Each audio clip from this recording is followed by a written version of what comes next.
Boa noite. Esperar um pouquinho aí o pessoal entrar para a gente começar a nossa live de hoje. O pessoal já está entrando aí.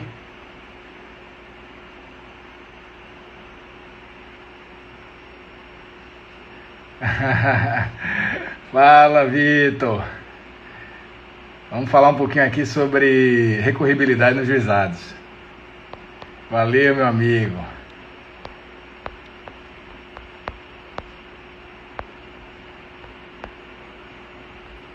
João já entrou aí. Estão me ouvindo bem?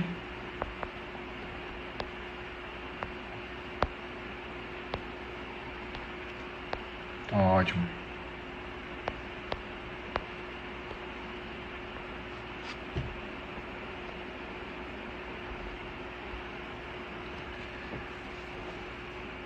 Deixa eu só esperar o João entrar para a gente começar.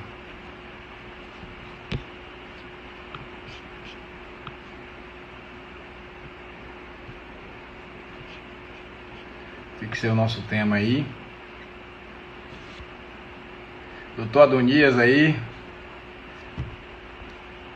Grande figura. O João já mandou aqui o convite para a gente começar.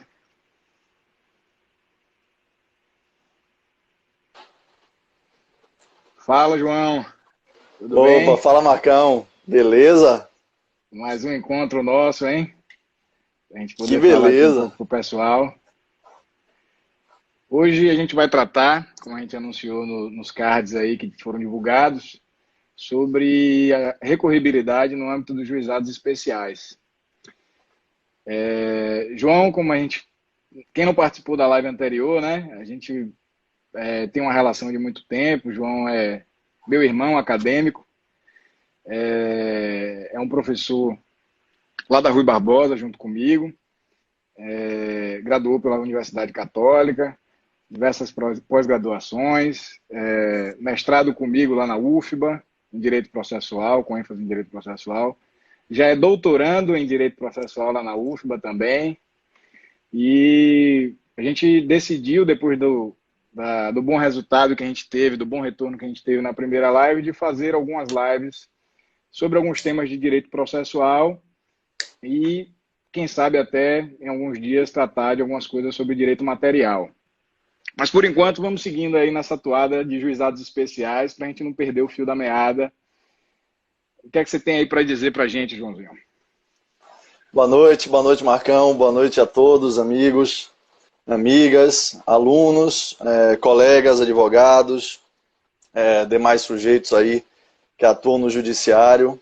Vou mandar um abraço para todos os meus alunos, vi aqui uma galera entrando, eu estava dando aula agora, mas vamos lá. Agradecer, Marcão, pela oportunidade de estar aqui agora no seu IG, fazendo uma live, tentando passar um conteúdo bacana para a galera. E nosso tema de hoje é um tema de recorribilidade nos juizados especiais, que é um tema que parece, numa primeira ótica, muito simples, mas Isso, não é. mas não é. Não é mesmo, exige de nós muito conhecimento, exige uma atuação no dia a dia muito forte para que a gente consiga driblar algumas peculiaridades, porque estudar processo civil, na lógica do CPC, da 13.105, e estudar a 9.099, que é a Lei dos Juizados Especiais Estaduais, em especial no seu aspecto cível, é algo completamente distinto, né? Completamente é forte, mas tem muitas peculiaridades no sistema dos juizados. No Podemos âmbito enfrentar algumas recursal, pegadinhas, né?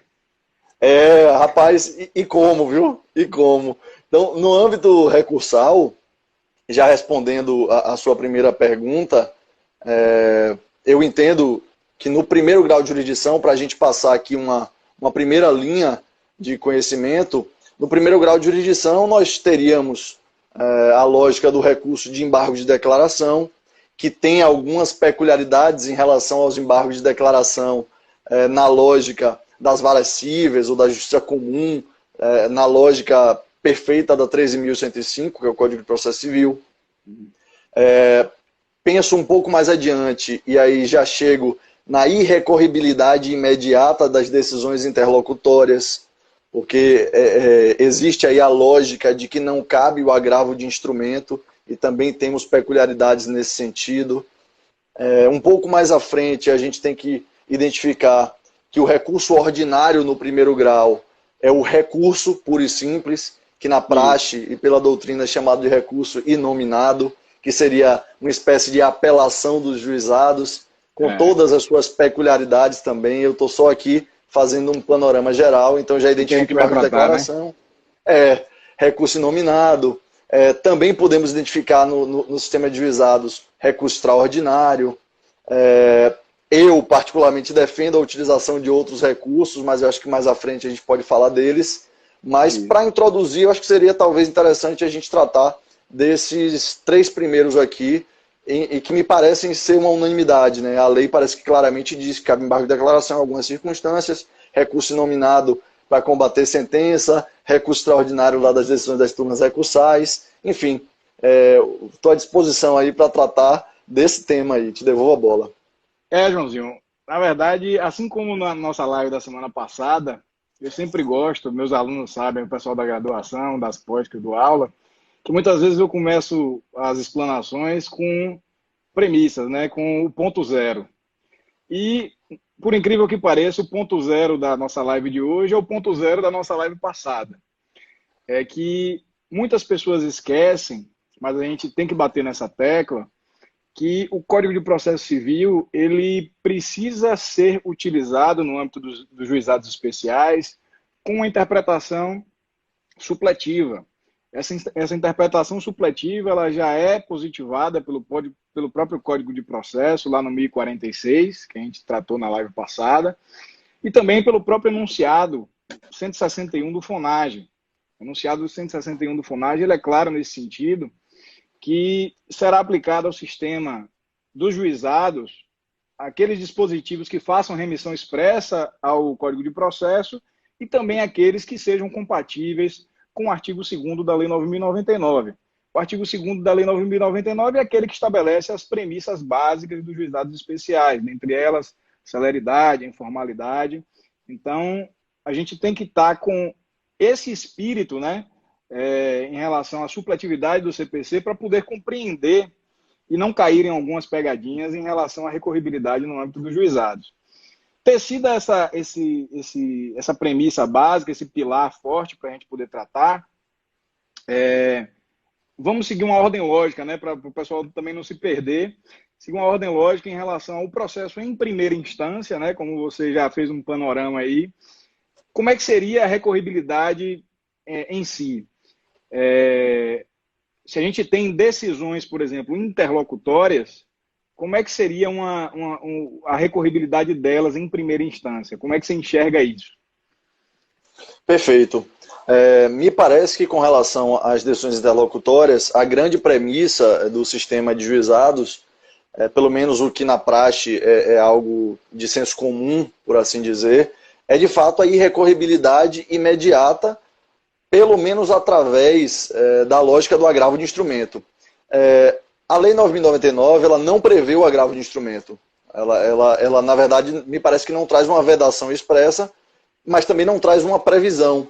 Então, ficou uma lacuna que deixa margem para interpretação, mas a interpretação que vem sendo feita, pelo menos aqui no juizado da Bahia, que a gente tem mais proximidade, é a de não aceitação do agravo de instrumento, que todos nós sabemos, na lógica do Código de Processo Civil, é o recurso cabível contra as decisões interlocutórias, aquelas decisões que, ainda quando de mérito, não põem fim à fase do procedimento.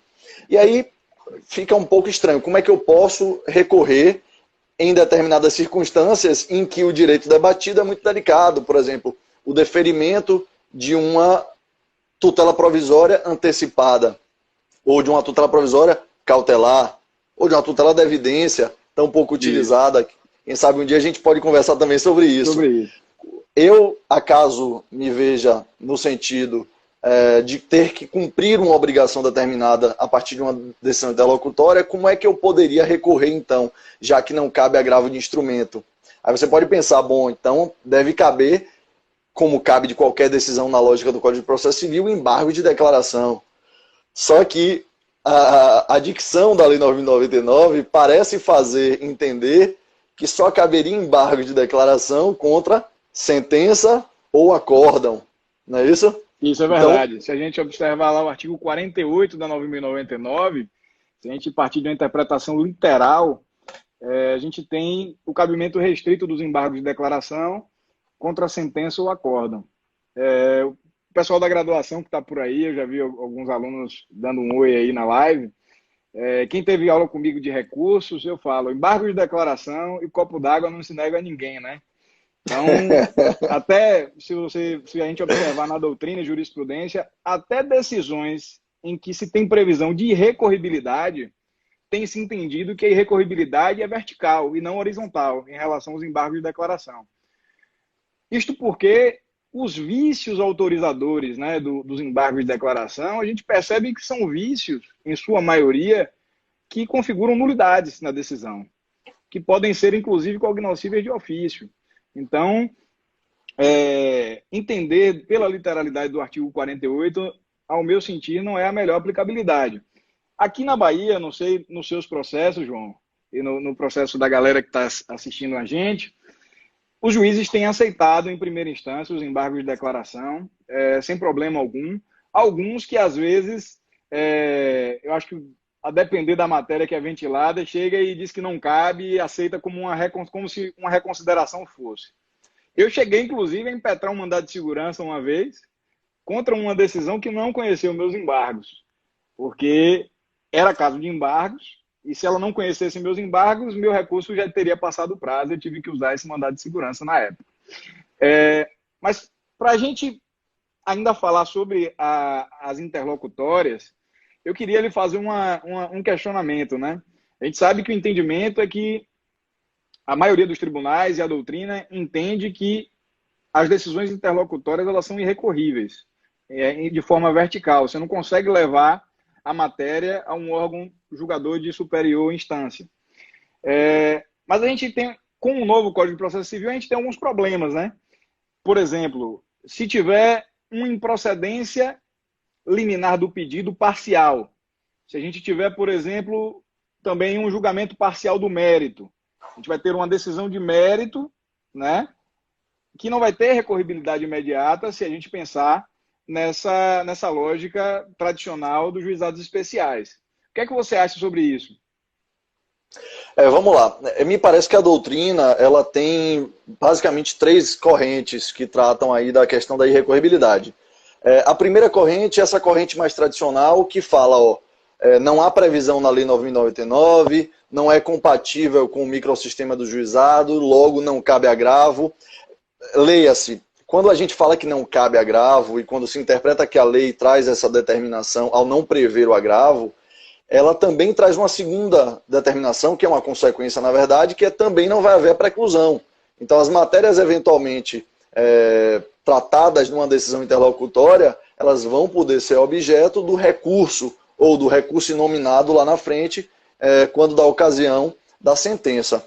Só que isso é muito preocupante, porque existem matérias que, até seguindo um pouco a linha da taxatividade mitigada, lá do STJ, quando a gente fala do processo civil comum, tem decisões que, quando eu tiver a oportunidade de recorrer lá na frente, quando da sentença, talvez já não faça muito sentido para mim recorrer. Talvez já tenha se consolidado uma circunstância e o recurso se torna dispensável. Esse é um ponto. Mas, enfim, para me manter aqui nos 3 entendimentos doutrinários, antes de eu fazer a minha divagação efetivamente. O primeiro entendimento doutrinário, então, é o entendimento um pouco mais duro, rígido. Ele fala assim, não cabe agravo, se você quiser, você faça seu recurso nominado lá na frente e ponto final. Um entendimento intermediário seria um entendimento que compreende pela possibilidade de, em algumas circunstâncias, se valer do mandado de segurança. Se valer do mandado de segurança para combater decisões interlocutórias. E eu lembro aos amigos que as decisões interlocutórias elas são proferidas na fase de conhecimento, mas elas também são muito comuns na fase de cumprimento de sentença e até na execução autônoma.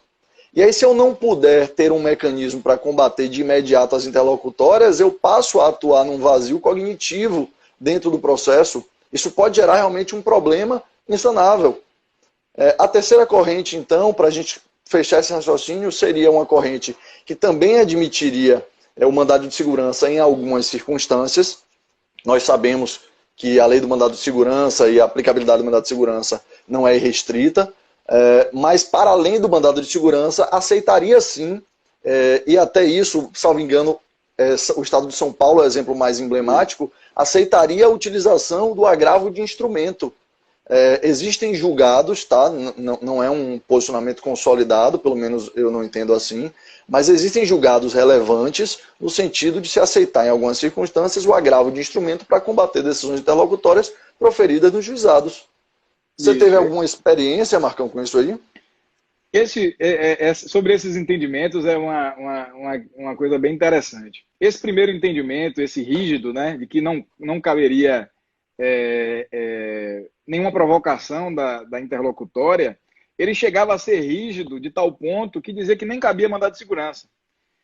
E que dizia também que a Lei 1099 era um fim em si mesmo. Pra você ter ideia, o pessoal que defendia isso naquela época dizia que nem recurso extraordinário cabia dos acordos das turmas recursais. Era um tremendo absurdo, mas graças a Deus esse entendimento já foi superado. Em relação ao segundo entendimento, que é o que? Da não utilização do agravo, mas do mandado de segurança como possibilidade, esse é um entendimento que a Bahia vem adotando. A Bahia vem adotando o mandado de segurança como um sucedâneo recursal. E sobre esse terceiro entendimento, me parece que apenas o Tribunal de São Paulo tem admitido o agravo. Mas essa admissão, ela não é pura e simples pela omissão da 9.099. Se a gente pesquisar os julgados e até os entendimentos do pessoal que milita na área do juizado lá no Tribunal de São Paulo, eles pegaram muito da evolução legislativa do microsistema dos juizados. Como a gente falou na live anterior, os juizados eles são pautados num microsistema composto pela Lei de Juizados Especiais Estaduais, pela Lei de Juizados Especiais Federais e pela Lei de Juizados Especiais da Fazenda Pública. Então, foi muito pautado nos artigos 3º e 4º lá da Lei de Juizados da Fazenda Pública, que permite o agravo de instrumento expressamente contra decisões sobre tutela provisória, contra o Estado, né, contra a Fazenda Pública, que o Tribunal de São Paulo passou a admitir também nos processos dos juizados especiais cíveis estaduais. Então, esse entendimento não veio de uma forma aleatória, de uma forma de só pensar na ideia de ausência de previsão legal que vede, ou que autorize, na verdade. Então, foi basicamente esse o movimento. Em relação a essa questão das decisões de mérito, que a gente estava conversando um pouco antes, isso é preocupante porque muitos juízes, eu vejo isso na prática, por exemplo, a gente advoga lá no escritório muito em ações revisionais de saúde. E hoje em dia a gente tem o famoso tema 1016 do STJ, que suspendeu todos os processos que falam sobre reajustes por mudança de faixa etária. Só que, na maioria desses processos, existe uma acumulação de demandas. Você discute reajuste de faixa etária, mas discute também reajustes anuais, por exemplo. E aí, a gente pede para que se tenha um provimento em relação à matéria que não está afetada pelo repetitivo, por exemplo, e os juízes não têm julgado. Os juízes não têm julgado sob o argumento de que não se pode dar uma decisão parcial de mérito. E não há vedação nenhuma na Lei 9.099, pelo contrário, estaria se priorizando a celeridade nesse ponto. A gente teria essa incongruência recursal, mas a gente poderia aplicar, às vezes, da apelação contra a interlocutória no recurso inominado, né? Então, seria basicamente isso.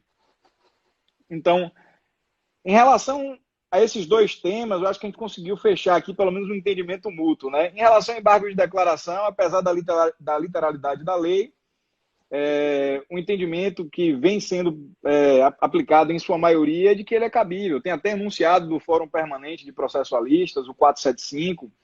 475. A gente tem vários enunciados e, na prática jurídica, tem se permitido a utilização dos embargos. Em relação às demais interlocutórias, a utilização do agravo tem sido prejudicada. A gente ainda tem muita discussão em relação a isso. o entendimento é minoritaríssimo dos 27 estados, né, que a gente só tem o estado de São Paulo que vem aplicando. Então, eu acho que em relação à primeira instância, a gente teria essa limitação em relação aos recursos. E depois de prolatar da sentença, João, como é que funciona? Marcão, eu vou responder, mas o pessoal fez duas provocações aqui, talvez fosse interessante a gente já arrematar, porque são desse tema do primeiro grau. A primeira eu não consegui identificar, mas eu vi uma segunda aqui, que seria o seguinte: os embargos de declaração poderão reformar uma decisão interlocutória? Embargos de declaração podem reformar a decisão interlocutória? Sim. Quer responder aí? Sim, claro. Os efeitos infringentes do embargo de declaração, ele pode modificar uma decisão, pode provocar o reconhecimento de uma nulidade da decisão, pode, inclusive, se for baseado em erro de premissa, modificar da água para o vinho. Então, os embargos de declaração, eles podem, sim, modificar uma decisão interlocutória em primeira instância. Não tem problema nenhum. Os embargos de declaração tem omissão, contradição, obscuridade. Há uma clara remessa da 9.099 para o CPC quanto ao cabimento. Omissão, contradição, obscuridade. A gente pode mencionar ainda vício de fundamentação do 489, Isso. que não é bem recebido na 9.099, mas Isso. existiria essa remessa. Mas para alterar no mérito, a partir desses vícios que são considerados vícios de integração, também é possível. É possível que a partir do reconhecimento de uma omissão, eu tenha, o juiz, no caso, o julgador, seja obrigado a alterar o mérito da decisão. Não há nenhum problema. É uma consequência lógica justamente dos efeitos modificativos, efeitos infringentes. Tem uma segunda pergunta aqui, Marcão, antes da gente passar para o segundo grau. Doutores, falem um pouco sobre o esgotamento do recurso, porque não vejo o deferimento do recurso subir para a nova decisão. Fala, por favor, em que situação o RI ainda pode ser reformado. Eu não entendi muito bem a pergunta. Talvez a Luciane esteja falando em juízo de admissibilidade? Isso, a gente vai falar disso agora. Depois, quando a gente falar de recurso nominado, a gente vai falar um pouco sobre admissibilidade. Mas, em relação à sentença, João, como é que se comporta a recorribilidade? Os embargos a gente já viu que já cabe, né? Pela literalidade da lei e pelo raciocínio que a gente desenvolveu aqui. Mas o recurso primordial em face da sentença, como é que funciona no juizado? Perfeito. No juizado, gente, eu sei que talvez a maioria de vocês já tenha alguma vivência em juizado, e isso torna essa questão muito mais simples, porque no juizado nós não temos apelação, nós temos o recurso. Eu sempre brinco com os meus alunos que a Lei 9.099 ela é um pouco bruta. Ela fala assim, recurso. Ela não menciona qual é o recurso, ela não dá um nome bonito. E aí eu tenho que tratar da forma técnica. O recurso ordinário, no sentido de ordinariamente cabível, é o recurso. A praxe chama de recurso inominado, que é um recurso que ele tem uma relação, sim, ele se assemelha ao que seria a apelação do lado do processo civil, da 13.105, da justiça comum, mas ele tem peculiaridades. Por exemplo, o prazo é diferenciado. O prazo do recurso nominado é um prazo de 10 dias, que hoje é um prazo contado em dias úteis, mas já foi durante muito tempo um prazo contado em dias corridos, enquanto que a apelação, todo mundo sabe, é o prazo geral do CPC de 15 dias.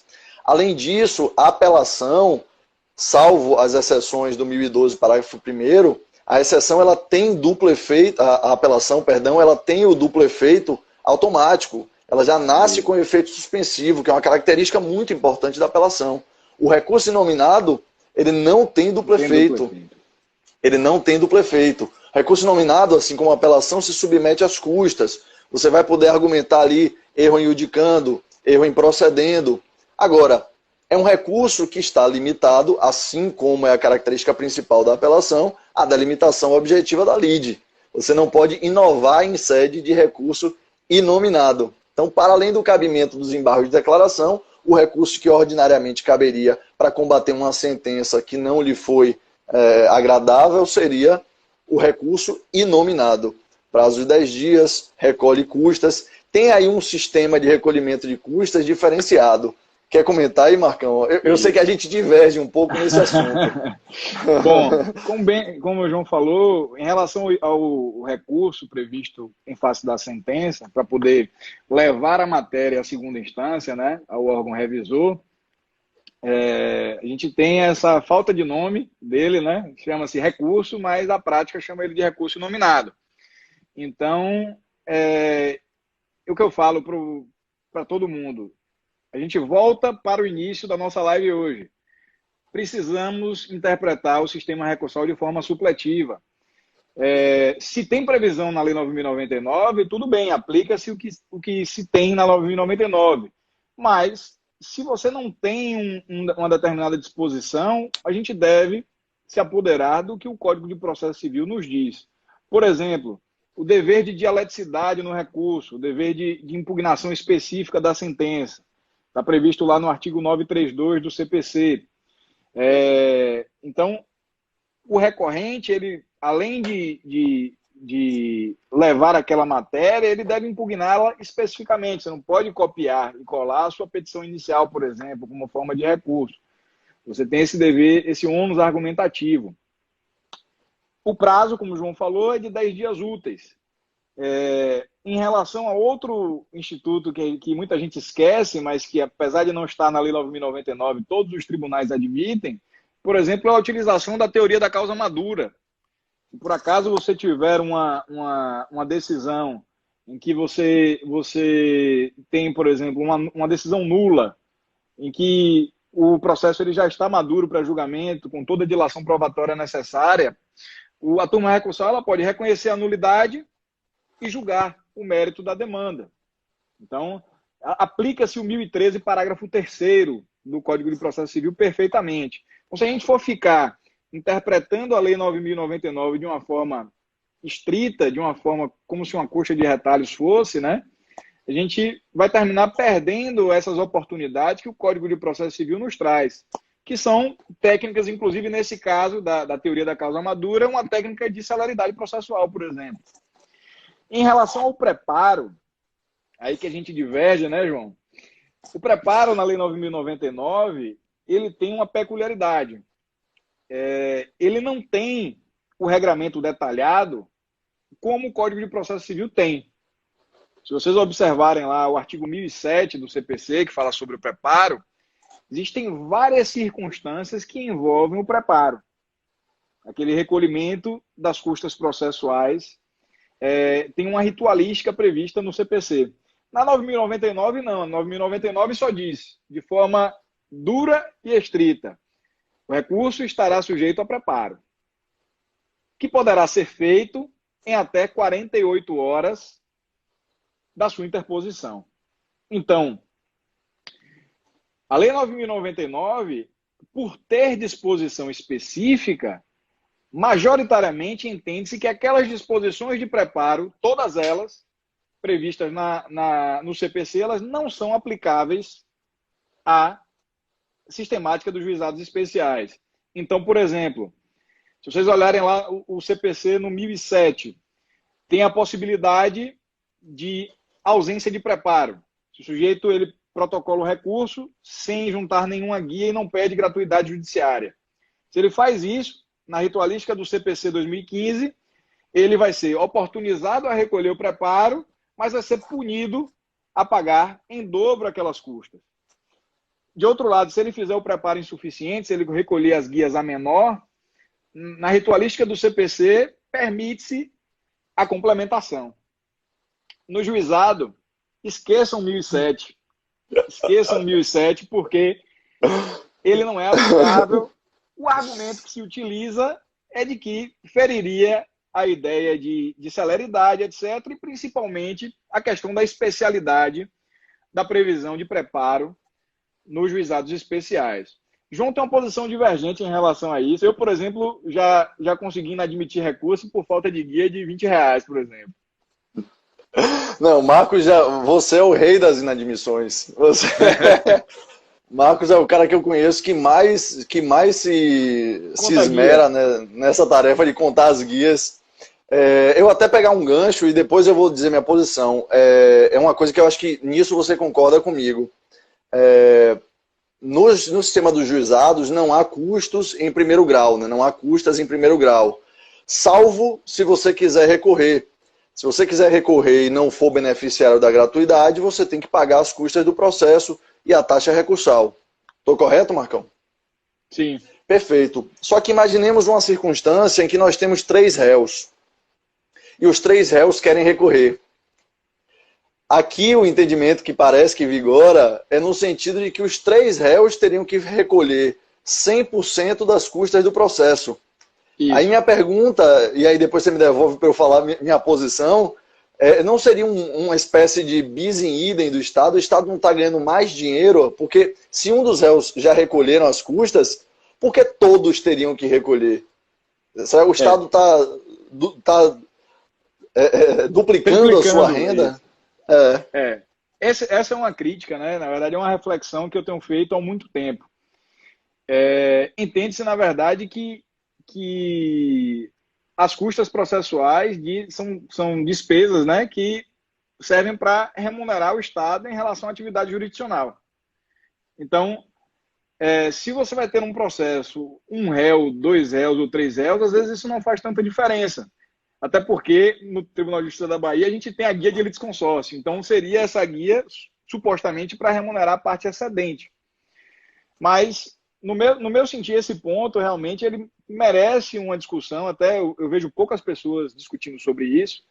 A gente tem que incentivar eventualmente uma reflexão e eventualmente até uma reforma em relação a isso. Porque muitas das vezes a gente vê em processos de juizado que se recolhe custas que chega até, às vezes, o valor de um processo na justiça comum.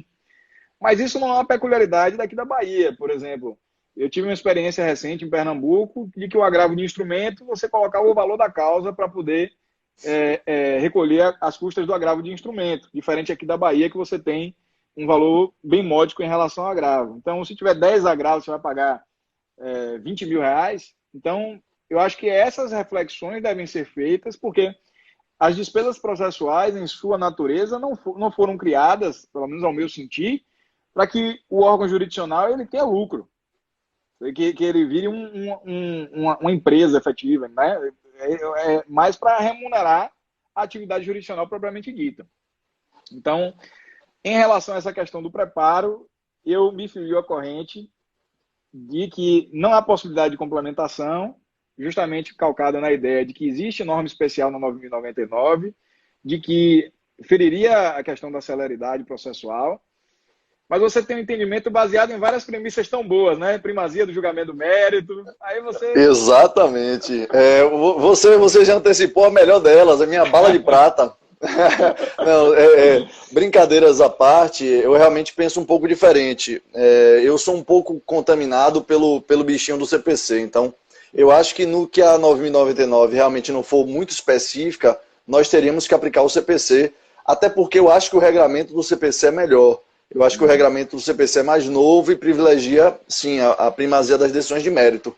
O argumento forte do pessoal que defende a inaplicabilidade do 1007 nos juizados, ou seja, a impossibilidade de complementação ou até de pagamento em dobro em caso de ausência do recolhimento, ela é muito calcada no texto da 9.099, que parece dizer que, se for feito o preparo, ok, se não for feito o preparo, é deserção. O trecho final é sob pena de deserção.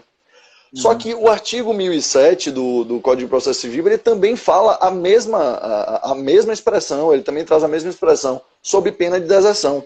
Só que depois ele traz os parágrafos. E os parágrafos dão conta da possibilidade de complementação e até da possibilidade de pagamento em dobro. E aí, na 9.099, eu enxergo uma lacuna, eu enxergo um vazio nesse sentido. E aí, por isso, eu entenderia que o ideal seria a complementação, porque não faz muito sentido na minha cabeça que um processo chegue para após o momento da sentença e eu simplesmente retire do réu ou do autor, daquele que foi condenado ou daquele que não se sagrou vencedor, o direito de ter o seu recurso apreciado por uma instância hierarquicamente superior, por uma instância diferente, com o potencial de revisão, simplesmente por conta de uma formalidade. Eu acho que isso fere um pouco a instrumentalidade das formas, principalmente a primazia das decisões de mérito. Aí a gente diverge. A gente diverge realmente nisso. Eu sustento que... Eu só espero, João, que o seu entendimento não vença como o do prazo em dias úteis, né? Que você defendeu já publicamente esse prazo em dias úteis e ele venceu na reforma legislativa aí. Mas vamos adiantar um pouquinho, que daqui a pouco vai dar nosso horário, né? Já são 9h20. Vamos. Para a gente poder abordar os temas que a gente estava pensando. Desse recurso inominado, a gente tem um problema. O problema é o seguinte: como eu falei para vocês, se a gente for seguir a lógica da questão da interpretação supletiva do Código de Processo, a admissibilidade do recurso inominado deveria seguir, às vezes, da apelação. Isso era feito no CPC de 73. No CPC de 73, a gente tinha o duplo juízo. A gente tinha na primeira instância e na segunda instância. Agora, com a edição do CPC de 2015, houve a extinção do duplo juízo de admissibilidade na apelação. A gente só tem juízo de admissibilidade agora no segundo grau. E um comentário da advocacia que isso ganhou, a advocacia ganhou muito tempo em relação a isso, né? Às vezes o processo ficava parado em primeira instância para admissibilidade, demorava muito. Já o juizado foi numa mão completamente diferente, porque exige expressamente no enunciado 166 a necessidade de admissibilidade dupla. Então a gente hoje em dia está com esse entrave. O FONAGE editou esse enunciado indo completamente em contramão ao entendimento que a gente já estava acostumado de que, na lacuna da 9.099, se abeberá, né, do regramento da apelação, em relação a todas as questões. E no CPC de 2015, essa inovação seria uma novidade que aceleraria ainda mais os processos enjuizados, e, infelizmente, a gente, principalmente aqui na Bahia, hoje em dia, todos os juízes seguem o FONAGE em relação a isso. O que é que você acha sobre isso, João? Esse é um tema que me incomoda bastante, porque para além daquela última discussão em que realmente tem um pano para manga, essa aqui não tem pano para manga. Essa aqui, o CPC, o Código de Processo Civil, peraí que eu dei pronto, o CPC é plenamente aplicável ao microsistema, no sentido de que não há necessidade nenhuma de se fazer dupla admissibilidade em termos de recurso nominado. Não deveria, e não compete, na verdade, ao juiz de primeiro grau inadmitir um recurso inominado pela ausência de preenchimento de requisitos extrínsecos e intrínsecos. Na Justiça Comum, pelo CPC, só cabe ao magistrado verificar questões de recurso adesivo, talvez retratação e talvez questões de intimação para contrarrazões, lá no Código de Processo Civil. Aqui no juizado, que deveria ser mais simples, o juiz inadmite. E pior, até invadindo outro âmbito, não cabe recurso. O juiz inadmite seu recurso nominado, você vai ter que fazer um mandado de segurança. Um mandado de segurança que vai ser destinado à turma recursal. Que eu não quero nem entrar nessas questões de competência interna do juizado, porque senão a gente começa... Eu sinto vontade de fazer 3 lives seguidas, né? 3 horas. E eu quero me jogar da janela aqui, porque você sabe que eu sou um crítico duríssimo ao FONAGE, reconheço o papel importante que ele já desempenhou, mas hoje ele me pega um pouco, Hoje ele me bate um pouco. Então, gente, não faz sentido fazer dupla admissibilidade em recurso inominado. Por quê? Caberia ao relator, já na turma recursal, verificar a eventual ausência de preenchimento de requisitos extrínsecos e intrínsecos, e, se for o caso, inadmitir, porque eu sou pela aplicação do artigo 932, que são poderes do relator. O que é que você pensa disso aí, Marcão? Pegando esse gancho aí, e até os advogados esquecem um pouco, até por conta até da falta de uso das nossas turmas recursais, o 932 do CPC, ele é perfeitamente aplicável ao âmbito dos juizados. Inclusive, o FONAGE editou alguns enunciados sobre isso. Se a gente observar, por exemplo, os enunciados 102 e 103 falam que o relator ele pode negar seguimento ou dar provimento a recurso se ele tiver de acordo ou em desacordo com o entendimento vinculante, pautado justamente no 932. Isso daí seria um adianto, né, em relação ao tempo de processo. Mas o que a gente percebe no dia a dia é que poucos relatores fazem uso dos poderes que eles têm, né, os poderes e deveres, né? A gente tem poucos relatores que fazem, inclusive, o duplo juízo. Às vezes eles chegam e pautam um processo e a primeira instância fez, tudo bem. Às vezes até a gente, como recorrido, nas contrarrazões, por exemplo, apresentam impugnação à gratuidade, alguma coisa nesse sentido, e às vezes os relatores a gente percebe que passa um pouco por cima disso. Então, eu acho que nós, como advogados, a gente tem que continuar batendo nessa tecla pela boa técnica até que isso venha a ser colocado em prática. Já puxando esse nosso processo, né, a gente já teve a parte inicial, primeira instância, já estamos em segunda instância. Em tese, o relator recebeu o recurso, teria que fazer esse duplo juízo ou até, eventualmente, dar uma tutela provisória recursal ou qualquer outro tipo de medida, dar o efeito suspensivo, eventualmente, que tenha sido pedido. Então, a gente tem essas possibilidades. E se o relator assim fizer, né, vai ser o quê? Uma decisão monocrática. E esse ponto é relevantíssimo. Vários advogados, eu vejo na prática, esquecem que da decisão monocrática cabe recurso. Cabe os embargos de declaração, que a gente já viu, né? Cabe os embargos de declaração, mas também cabe agravo interno, pessoal. Cabe o agravo interno. Não há vedação legal ao cabimento do agravo interno, que é aquele recurso que leva a decisão monocrática ao órgão colegiado. Se a gente observar o enunciado do FONAGE sobre esse tema, a gente tem um enunciado que fala do CPC de 73, de que não cabe agravo somente aqueles relativos à questão de agravo interno ou agravo em recurso especial ou extraordinário, que no caso do juizado é só o extraordinário. Então, seguindo essa ideia do nosso processo que a gente está montando aqui, chegando na turma recursal, poderia ter essa decisão monocrática que é recorrível tanto por embargos, se for por embargos, é o relator que vai julgar, sob pena de nulidade, não é? Porque de uma monocrática, quando você embarga, é o relator que tem que julgar esses embargos. Se Exatamente. For um agravo interno, o relator ele pode fazer um juízo de retratação, né? Ou então levar para o colegiado poder fazer essa deliberação em relação ao recurso de agravo interno. Isso daí a gente não acontece muito na prática, acontece mais, eu vejo muito os advogados usando, quando utilizam as ações de competência originária, sobretudo o mandado de segurança. Quando tem uma decisão de relator, a gente vê muitos agravos internos. Bom, mas vamos agora para o nosso julgamento, né? A gente tem o julgamento do nosso recurso nominado, foi sujeito a contrarrazões, também no mesmo prazo de 10 dias úteis. E a gente tem uma modificação, né, uma ficção que foi criada pela 9.099, de criar um órgão recursal compostos por juízes de primeira instância, que atuam como um órgão revisor.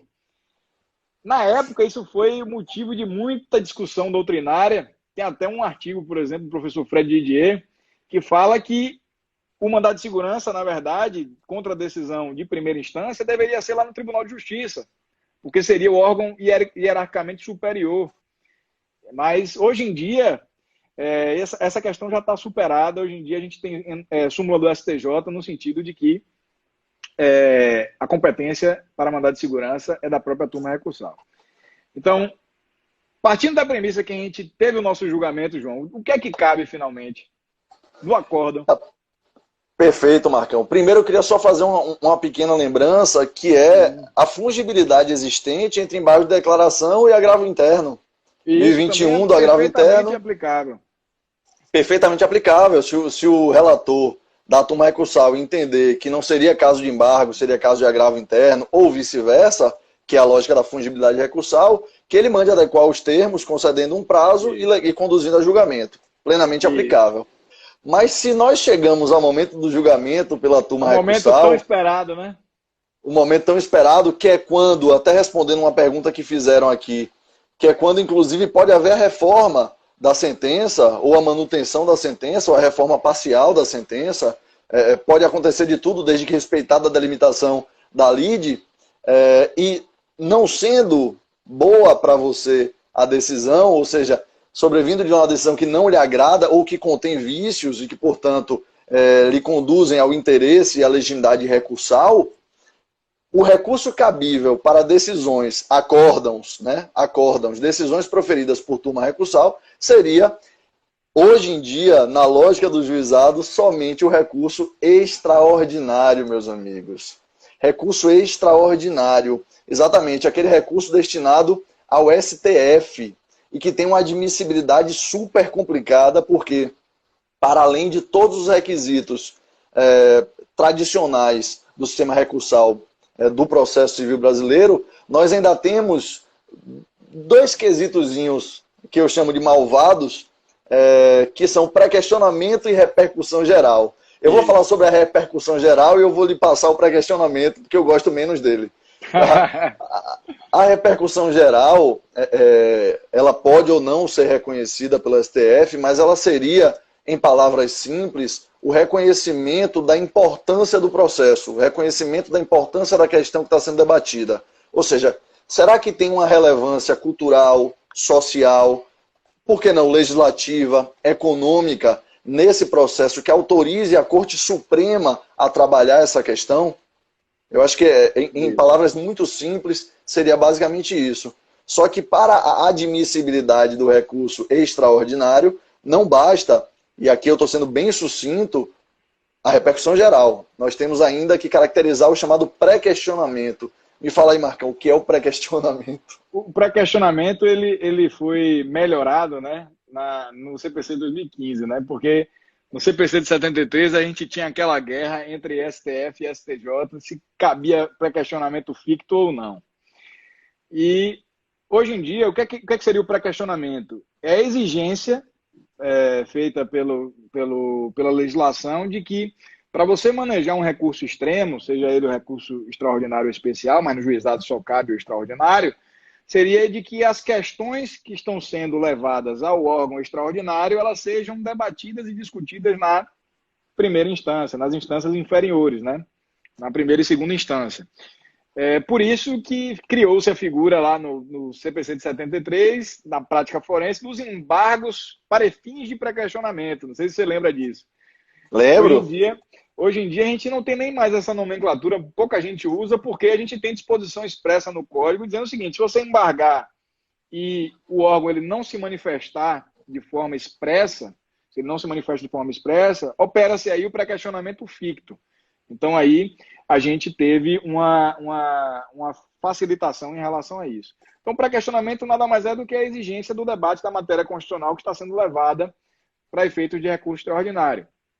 O interessante é que aqui o regramento do recurso extraordinário ele segue o regramento do Código de Processo em relação aos requisitos. Então o prazo, ao invés de 10 dias úteis, como é no recurso nominado, é de 15 dias úteis. 15 dias úteis. Então, se você ficar ligado na ideia só de 9.099, lá não vai ter a disposição em relação ao recurso extraordinário. E se você se debruçar, por exemplo, sobre alguns fonagens da vida, você vai terminar ficando doido, né? O fonagem, por exemplo, 85, ele fala que o prazo ele começa a fluir da data do julgamento. Só que a gente sabe que com processo eletrônico, a lei de processo eletrônico diz que são 10 dias para dar leitura, 10 dias corridos, e mais 15 dias úteis para recorrer. Então, a figura do recurso nominado, ou do recurso extraordinário, é uma via que é aberta ao acórdão, mas é uma via que é restrita porque você tem que enquadrar nas previsões constitucionais que a gente tem previstas de cabimento do recurso extraordinário, que para efeitos de juizado a gente discute muito questão de lei federal. Por que não cabe recurso especial, infelizmente, no juizado? Porque a previsão constitucional, ela fala lá no inciso 3 do artigo 104 da Constituição, que o STJ ele vai ser competente para julgar em sede de recurso especial as causas decididas em sede de tribunais. E turma recursal não é tribunal. Turma recursal não é tribunal. Esse foi o entendimento que se adotou e vem sendo adotado ao longo do tempo. É possível provocar o STJ? É possível. Em hipóteses bem restritas. Por exemplo, a gente tem o uso hoje em dia da reclamação constitucional, que é utilizado nos juizados especiais federais. A própria lei já tem a previsão legal de que, se houver uma divergência da turma de uniformização entre o entendimento dela e o entendimento do STJ, é possível provocar o STJ para uniformizar o entendimento. Mas, no dia a dia, nas questões normais, a gente, infelizmente, em relação ao acordo, a gente fica um pouco limitado em relação a isso e temos apenas os embargos de declaração e o recurso extraordinário. A admissibilidade do recurso extraordinário ela é dupla. Eu acho que minha amiga aí, Mailane, a presidente da comissão do juizado lá de Barreiras, estava aí presente. Acho que mais cedo ela fez essa pergunta em relação à admissibilidade do recurso extraordinário. A gente tem o juízo de admissibilidade duplo, que não é previsto na 9.099, é previsto justamente no CPC. Você vê que a coisa ela meio que é um pêndulo, né? Vai para lá, vem para cá. E essa admissibilidade, na maioria das vezes, é feita por um órgão, aqui na Bahia, é um órgão que se chama turma de admissibilidade.